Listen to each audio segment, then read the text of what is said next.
in Italy was they drank all wine and they ate all cheese. So some of the greatest sages of all time were Italian, like the Ramchal. Everybody studies the Ramchal today, Rabbi Moshe Chaim Luzzatto, and the Rabbi Menachem Azaria Di Fano, and there's so many great Italian sages. And in Italy, the tradition always was that all cheese is kosher. Like, what's the problem with cheese? And but doesn't cheese often have like animal rennet? Right. So there's the debate whether.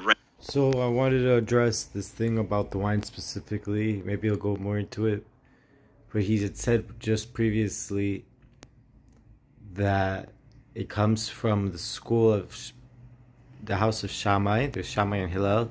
Hillel is the one we follow in Halacha. How did we come to follow Beit Shammai on this and 17 other things? It's part of the 18. He said they forced out with swords. They locked up the Sanhedrin in Narek, and they forced them to sign on these 18 decrees. It was a part of a greater war against the Romans to weed out traitors. Okay, that's what he says.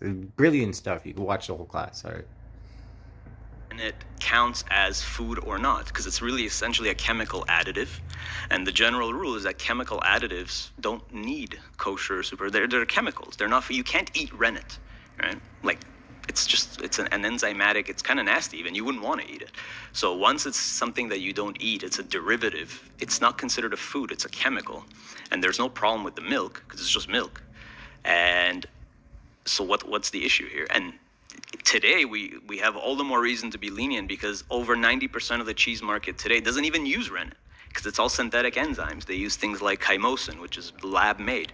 So it's rare to even find cheese. It's like you have to go to some artisan like boutique like cheese maker. Almost all the cheese that you see in the stores or in a pizza shop, it's all synthetic stuff. So there's no issue with rennet there anyways. It's just like milk and synthetic enzymes and some salt and whatever. So maybe some food coloring, perhaps, not even that. So yeah, and we have a tradition again of many great rabbis who would eat. And what's the issue you see here, I want to go back to the point, is that you see it as the opposite of being liberating. Which part?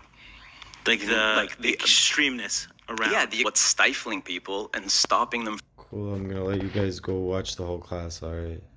Post the link with this.